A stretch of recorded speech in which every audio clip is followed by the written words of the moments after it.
In this example, I'm going to use the normal approximation to the binomial distribution.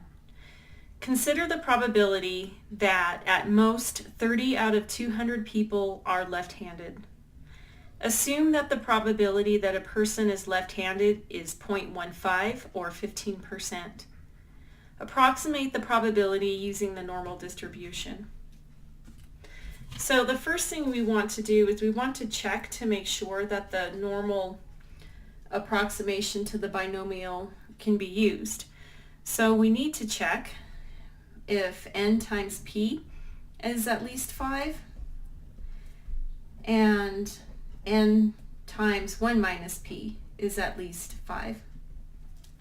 In this problem, n is equal to 200 and p, the probability of success in a single trial, is 0.15.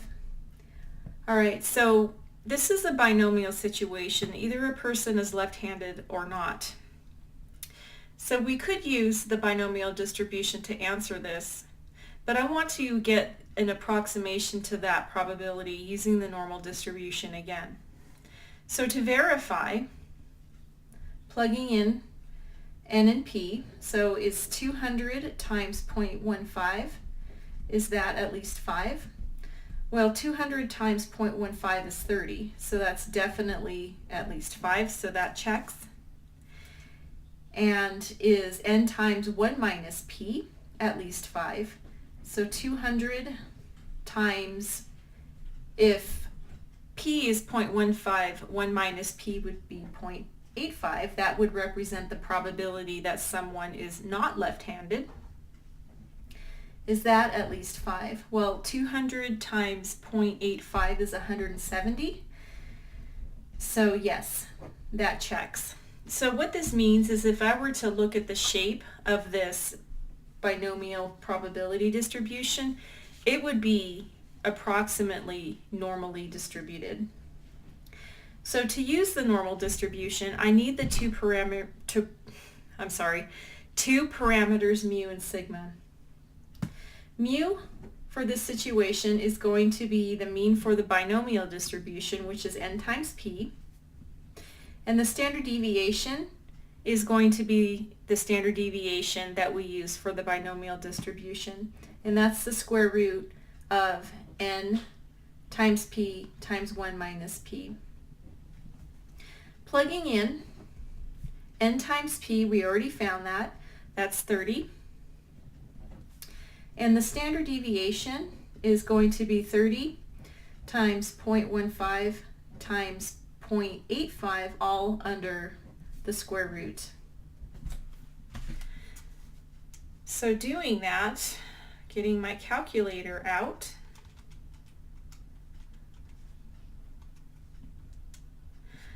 and rounding to 4 decimal places, that's approximately 1.9558. Okay, assuming I did that correctly, everything under the square root. So going back to the problem, I want to consider the probability that at most 30. So in probability notation, at most 30 includes the 30, but it cannot be more than 30.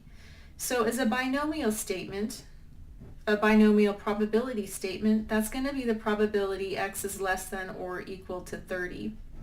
Okay, so this is binomial. I need to use the normal approximation, and to do that I need to apply the continuity correction. So because I'm including the case of equality here, and the number 30 is estimated to be between 29.5 up to 30.5 in the continuous case, this is going to be the probability x is less than 30.5.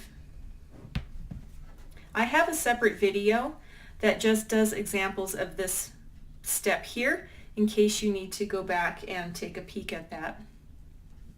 So I want to draw the appropriate area, and this one should actually be a bit obvious.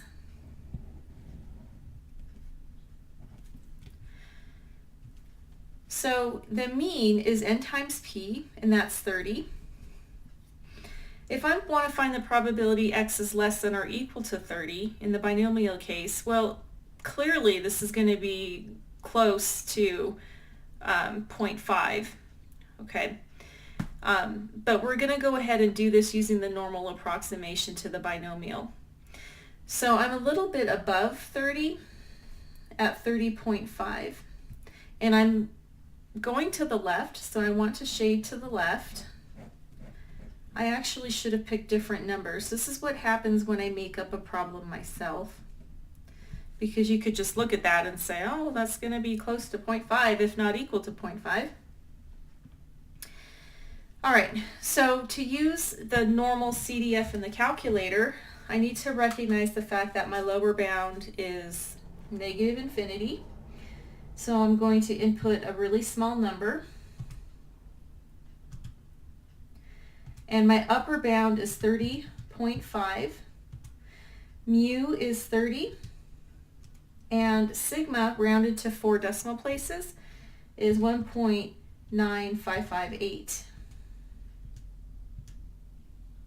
All right, so we get 0.6 here.